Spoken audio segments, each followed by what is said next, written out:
सभी का रिपब्लिक भारत पर मैं हूं आपके साथ सुजाता और लगातार तमाम बड़ी खबरें हम आपको बता रहे हैं। मेरे दो सहयोगी मेरे साथ है, हिमानी मेरे साथ है, मृदुल भी मेरे साथ है। लेकिन सबसे पहले बड़ी खबर क्या आ रही है, मृदुल के पास चलते हैं। मृदुल, क्या बड़ी खबर आ रही है इस वक्त? बिल्कुल, दिल्ली में जो हत्याकांड हुआ था, जिस लाश के 35 टुकड़े किए गए थे, उसका खुलासा हो गया है। बड़ी खबर इस वक्त की दिल्ली से बता रहे हैं। और 18 मई को ये कत्ल की वारदात को अंजाम दिया गया और आज यानी 14 नवंबर को इसका खुलासा हुआ है। आपको बता दें, एक लड़की और एक लड़का लिव इन रिलेशनशिप में रहते थे। लड़के का नाम आफताब है, लड़की का नाम श्रद्धा है और उसी की हत्या का आरोप लगा है उसके लिव इन पार्टनर यानी आफताब पर। इस पूरे मामले पर लगातार जांच की जा रही है और पुलिस ने खुलासा किया है, जहां से लाश बरामद की गई थी, जहां पर हत्याकांड को अंजाम दिया गया है। हमारे सहयोगी लोमस वहां से हमारे साथ मौजूद हैं। लोमस, लाश के 35 टुकड़े कर दिए गए, पुलिस ने गिरफ्तार कर लिया है। क्या आपके पास जानकारी है? बताइए जरा, आप कहां पर हैं? बिल्कुल मृदुल, मैं आपको बता दूं कि मैं उसी जगह पे हूं जिस जगह पर उस लाश को, श्रद्धा के उस लाश के टुकड़े फेंके गए थे। मैं मेहरौली के उसी जंगल में मौजूद हूं जहां पर श्रद्धा को मार करके उसके 35 टुकड़े पहले आफताब करता है और उसके बाद लगभग कई दिनों तक पन्नी में बंद करके इन्हीं जंगलों में वो उन टुकड़ों को फेंकता है, जिससे उसकी मौत की खबर किसी को ना मालूम चल पाए। देख सकते हैं आप, दिल्ली में इतना बड़ा ये हत्याकांड को अंजाम एक व्यक्ति देता है, जिस पर श्रद्धा के द्वारा बताया जा रहा है कि लगातार उससे शादी करने का दबाव बनाया जा रहा था। आपको ये भी बता दूं कि श्रद्धा और आफताब दोनों ही मुंबई में काम किया करते थे, कॉल सेंटर में काम किया करते थे और साथ ही दोनों लिविंग रिलेशनशिप में वहां पे भी रहते थे। फिर वो वापस दिल्ली आ जाते हैं, जहां पर छतरपुर में एक फ्लैट लेकर के वो रहते हैं।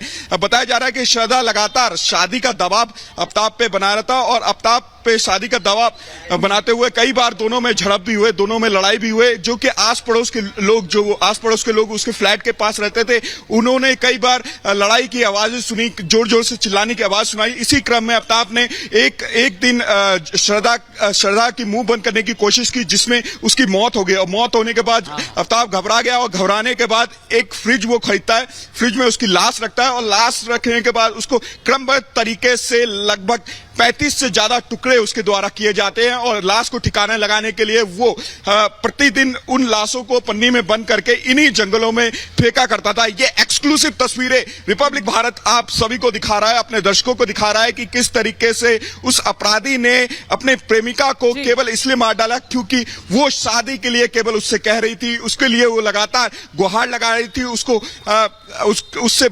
उससे लगातार ये कह रही थी कि मुझसे शादी कर ले, क्योंकि लगातार वो लिविंग रिलेशनशिप में रह रहा और आफताब ने वादा भी किया था कि उससे शादी करूंगा, लेकिन कब करूंगा ये नहीं वो मानने के लिए तैयार था। आप उस जगह पर मौजूद हैं, वो जंगल हमें दिखा रहे हैं जहां पर दरअसल वो 35 अलग अलग टुकड़े कर वहां पर उनको फेंका गया था। बहुत ही ब्रूटल ये मर्डर जो सामने आया है, लेकिन कैसे पुलिस को इस शख्स का ये सुराग लगता है? ये जाहिर है कि हाँ ठीक है, पिता ने शिकायत की, उसके बाद उसके दबिश दी गई और पकड़ा गया, लेकिन कैसे इसके बारे में ये सुराग लग पाया, क्योंकि ये तो लापता था।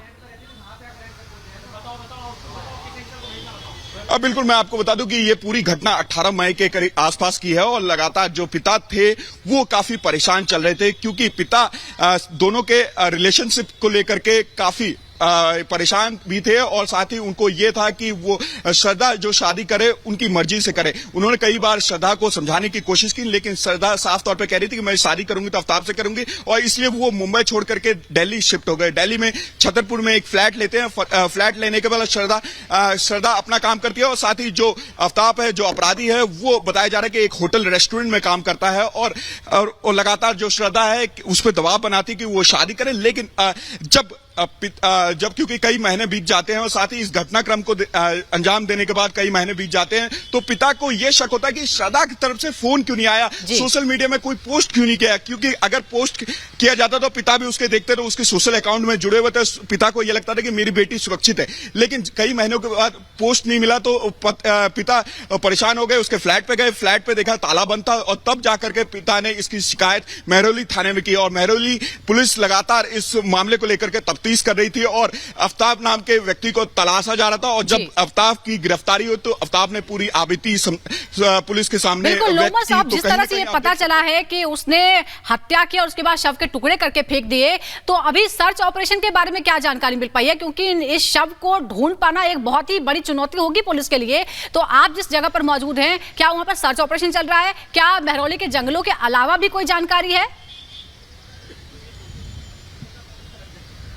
देखिए, फिलहाल जो आफ्ताब से जानकारी मिली है पुलिस को कि ये बताया जा रहा है कि महरौली के अलग अलग जंगल, अलग अलग इलाके में ये उसके शव को ब्लैक प्लास्टिक में फेंके गए थे और ये वही जगह है जहां पे हम लोग पहुंचे हैं। वहां पे भी कुछ जो शव के हिस्से फेंके गए थे। तो कहीं ना कहीं अभी पुलिस क्योंकि लगातार इस मामले में तफ्तीश कर रही है, आफ्ताब से और लोकेशन तलाशे जाए। जो आफ्ताब ने लोकेशन बताया महरौली का जंगल, और जंगल के क्योंकि कई सारे बड़ा क्षेत्र है और बड़े क्षेत्र में लगातार सर्च ऑपरेशन पुलिस के द्वारा चलाया जा रहा है। लेकिन अभी क्योंकि आफ्ताब से और जानकारी निकाली जा रही है, क्योंकि शरीर के लगभग 35 हिस्से किए गए थे, 35 टुकड़े किए गए थे। तो पुलिस ये जानना चाहती है कि उसके दिमाग में चल क्या रहा था, उसने परिवार वालों को क्यों नहीं बताया, उसने पुलिस को क्यों नहीं इत्तला की, उसने ऐसी दर्दनाक घटना को क्यों अंजाम दिया। तो कहीं ना कहीं ये कई सवाल यहाँ खड़े करते हैं कि एक व्यक्ति की मानसिकता कितनी खराब हो सकती है जो अपनी प्रेमिका को बिल्कुल, और ये काट करके उसको पहले फ्रिज में रखता है। फ्रिज में रखने के बाद सामने आ गया है, क्योंकि अभी जानकारी ये मिल रही लोमस की पुलिस को जंगल से बरामद हो गई हैं वो हड्डियां जो वो फेंका करता था, जो मांस के टुकड़े हैं, 35 टुकड़े उसने किए थे। तो एक तरीके से साइको ये बताया जा रहा है। आपके पास कोई जानकारी है?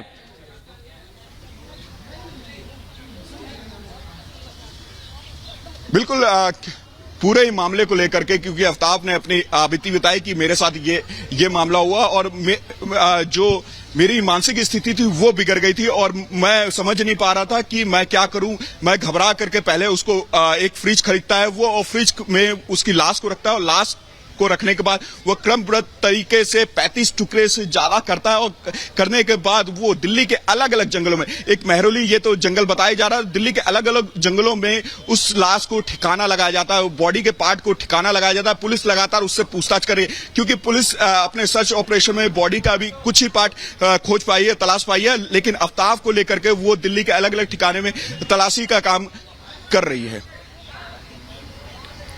बिल्कुल, तो हमारे सहयोगी लोमस झा इस वक्त इस बाबत हमें जानकारी यहां पर दे रहे हैं कि किस तरह से ये एक बहुत ही क्रूरता जो है वो सामने आई है और तमाम वो जो जांच इस वक्त चल रही है, साथ ही साथ जिस जंगल में इस वक्त मौजूद हैं, दरअसल वहां पर वो अलग अलग टुकड़े जो फेंके गए थे और लगातार वो हर दिन निकलता था और उन टुकड़ों को ठिकाने लगाता था सुजाता। और आप देखिए कि बाकायदा एक बड़ा फ्रीजर जो है वो खरीदता है ताकि उस लाश को जो है वो उसमें सहेज कर रख पाए, ताकि बदबू ना आए या आसपास वाले जो लोग हैं वो कोई शक उस पर ना कर पाए। बिल्कुल, इस तरह के मामले हमने पहले भी सुने हैं लोमस, लेकिन राजधानी दिल्ली में इस तरह की घटना होना फिर एक बार बहुत सी पुरानी घटनाओं की यादें ताजा कर देता है।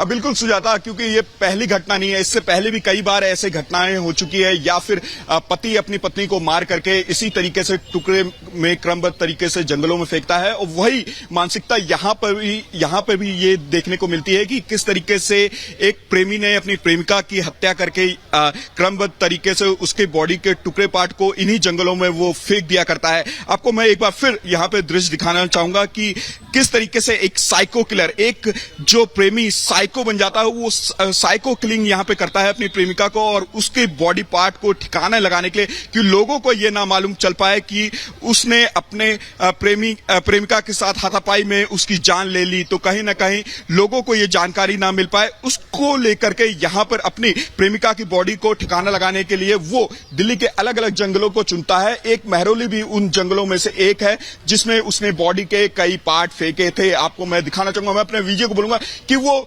180 डिग्री में घुमाए कैमरा, 180 डिग्री में घुमाए, वो पूरा एक राउंड व्यू ले, जिससे ये मालूम चल पाएगा कि कितना बड़ा ये जंगल है। अगर कोई भी व्यक्ति यहाँ पे आकर के घटनाक्रम को अंजाम देता है या फिर लाश ठिकान को लेकर के यहाँ पर आता है तो कोई भी उसे देख नहीं पाएगा।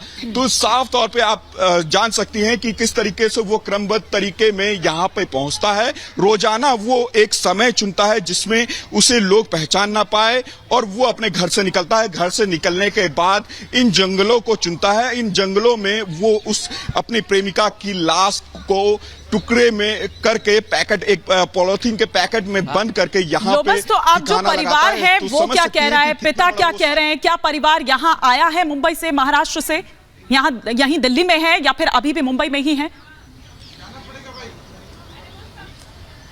देखिए पिता, अगर पिता की बात करें तो पिता दिल्ली में ही है, बताया जा रहा है कि दिल्ली में है और लगातार महरौली पुलिस से वो कांटेक्ट में है, क्योंकि जिस समय उनको यह शक हुआ कि मेरी बेटी कहाँ है, क्योंकि सोशल मीडिया में उनकी बेटी जो श्रद्धा है उसने कोई भी पोस्ट नहीं डाला था कई महीनों से, तो उनको शक हुआ था कि कहीं ना कहीं उसके साथ कोई अनहोनी ना हो गई हो। तो उसको लेकर के वो पहले तो श्रद्धा के फ्लैट पे पहुंचते हैं, फ्लैट पे ताला बंद हुआ मिलता है। तो उसके बाद लोमा साहब के पास हम लौटेंगे, मौके से आप जानकारी दे रहे हैं ग्राउंड जीरो से, ये पूरा का पूरा खुलासा हो चुका है, लेकिन अभी भी वो टुकड़े बाकी हैं जो 35 टुकड़े किए अलग अलग जगह पर फेंके। आपके पास फिर लौटेंगे, बहुत धन्यवाद तमाम बातचीत के लिए। और अब चलेंगे स्टूडियो, दिखाएंगे आपको 5 मिनट में 25 खबरें। ओवर टू यू हिमानी और सुजाता। शुक्रिया।